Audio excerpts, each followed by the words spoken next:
All right, welcome back, Brands Hatch Indy short track here. This setup, it wasn't all that long ago that we were here. The old setup is good.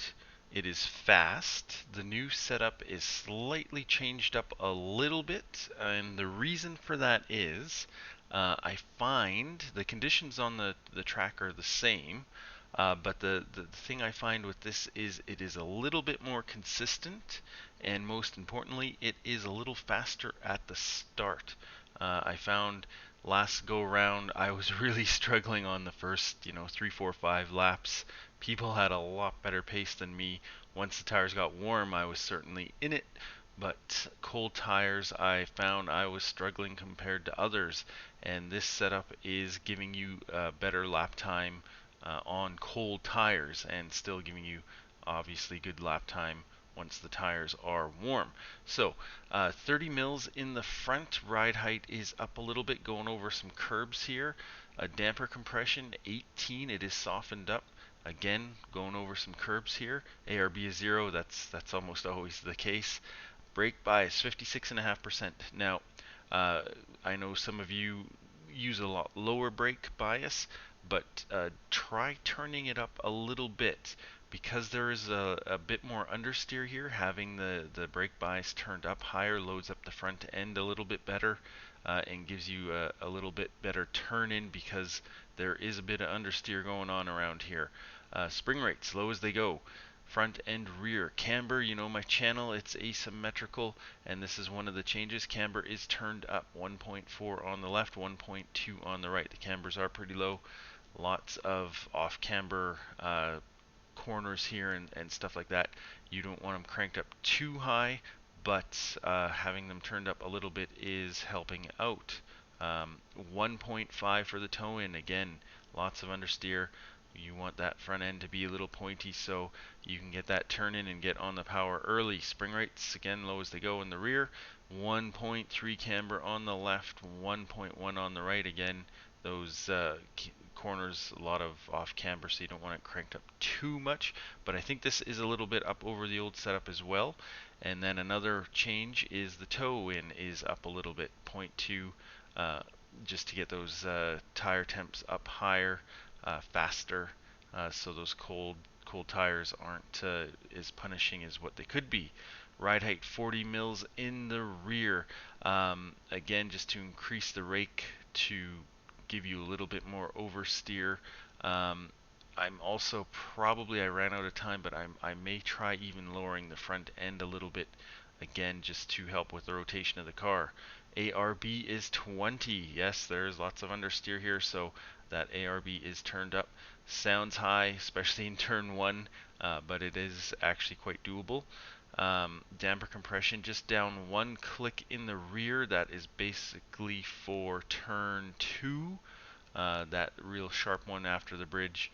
I find it was easy to spin up the rear tires, so this is helping get some more weight onto the rear so you don't spin them up as easy. 12 liters for me, that's going to get me around. I am later on fuel usage than some of you, so 13 liters is definitely going to be safe and get you to the end. And it's hard to see here, but gear stack is standard.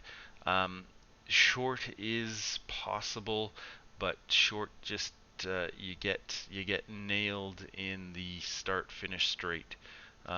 Otherwise, it does work pretty darn good through the rest of the track, but you are going to lose a little time in that start finish straight. So going with standard. All right, track conditions 20 degrees, 35% usage. The usual stuff. Will go through this in slow-mo and then run it out at full speed. So fourth gear, you can see even with the standard stack here, just about getting to the rev limit, and that's without a draft. So with a draft, you're definitely going to be hitting the rev limit.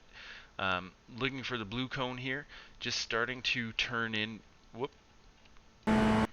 Starting to turn in past once you hit the 100 board, starting to turn in, looking for that blue cone just before the blue cone, getting on the brake, shifting down into third. Yes, you can go in deeper, but beware, exit speed is going to probably get compromised. Releasing the brakes as you turn in, very important to release the brakes as you turn in here, otherwise you are going to spin out.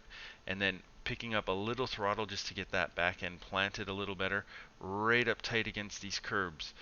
These curbs with the softened suspension aren't too punishing.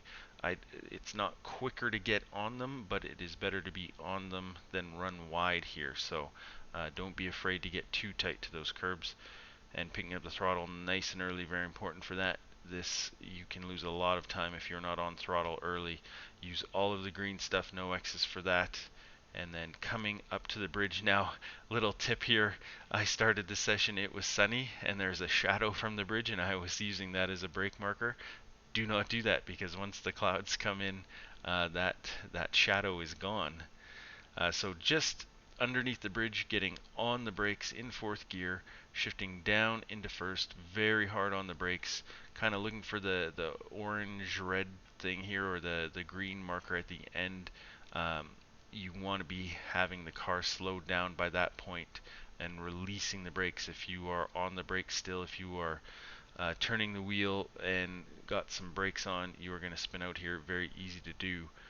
And then just picking up the throttle gently. This curb is a little disruptive. It's not the end of the world if you get on it, but it is easy to spin up your tires if you do get onto this curb. So right up against the edge of it, but try not to get onto it. And then full throttle, just work your way up the gears. There's some grasscrete here on exit you can use without getting an X. And then working up to third gear. This is a quick track, no fast forwarding. Looking for the grasscrete here. There is some dead grass, but there's also grasscrete here. With the cloud cover, it is a little harder to see. And then getting on the brakes, shifting down into second and turning in. Watch the turn in here. If you crank the wheel hard, if you are on the brakes, this is a very easy corner to spin out on as well.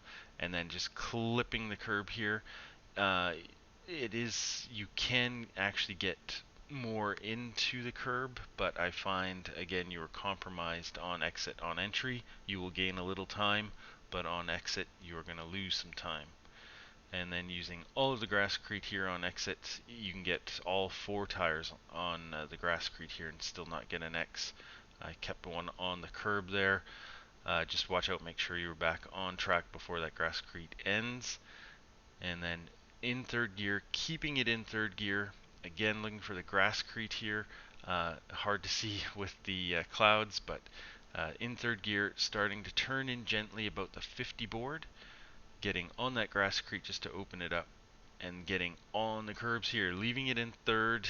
If you can go up into fourth, but I don't really find that you get any advantage in time gained, and it does make shifting down and getting into the next corner a little trickier. But if you're drafting, it might save you a little time. So just a little lift there. Probably didn't need that. If you nail that corner right, you don't need to lift. And then getting onto the grasscrete, or onto the curb here, again to open this up. And yeah, so there was a little lift. Once the tires are warm, you don't need to do that. That cost me a little time through this sector. But then once you're getting to the end of the curb here, just lifting a bit, little bit of brake, shifting down into second. You don't have to go hard on the brakes. Downshifting into second is going to slow the car down, but you do need a little braking assist as well to get the car slowed. If you come in here too hot, if you're way too wide, it is so easy to spin out here. Watch out, very easy to lose it. And then letting the car roll in and picking up the throttle just gently. You don't want to stomp on it, but very important to get on the fat part of these curbs here. These curbs have some different widths to them, and basically once you get to the section where it's really wide, that's what you want to get onto. Picking up the throttle nice and early. Very important to get on the throttle nice and early. This is the biggest straight on the track, and you need to be on that power in order to gain some time. And then running the car out not fully wide. You certainly can, but that kind of extends the track, and it really doesn't give you any bonus on time gained extending the track like that, and then holding a tight line. And again, coming into turn one, you may want to be on this tight line if you're defending. There's going to be lots of passing attempts through here. Always watch out. Being the outside guy is not ideal. And that is a 48.4, so pretty comparable to last time. But like I said, the big difference is really this setup works better on cold tires for sure. And I found also just a little consistently quicker lap times as well. So good luck out there. We'll run this out at full speed.